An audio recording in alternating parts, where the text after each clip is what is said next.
Hey guys, welcome back again to my YouTube channel. So you might have clicked this video because you wanted to learn on how to disable auto lock in Windows 10. So stay tuned in this video because this video tutorial is for you.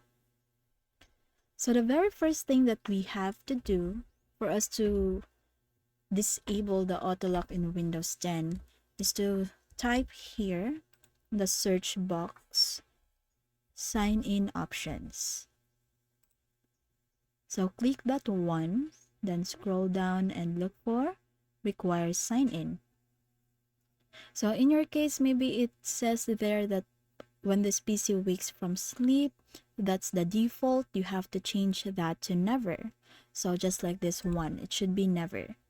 So scroll up and look for related settings here in the top right corner, then click lock screen.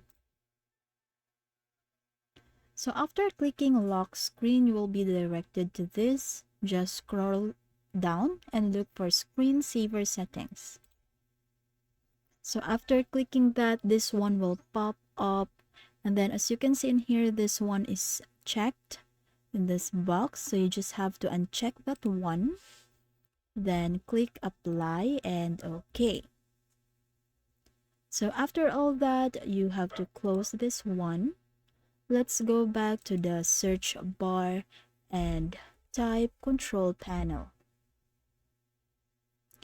So click control panel and you will be directed to this.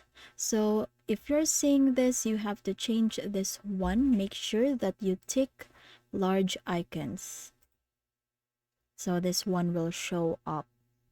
So look for power options and then you will be directed to this page.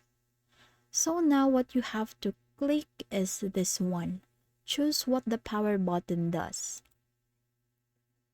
After clicking that one, click again this change settings that are currently unavailable.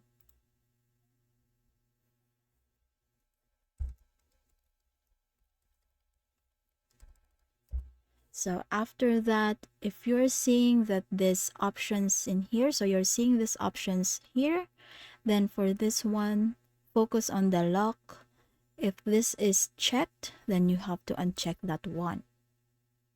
So you just have to click save changes and then everything is done.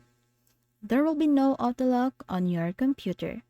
So just restart your computer and check if it works well. So that's all for our video tutorial. So if you like this video, please give us your thumbs up, and if you find this video helpful for you, hit that subscribe button and notification bell to be updated on our new upcoming videos. Thank you so much and see you.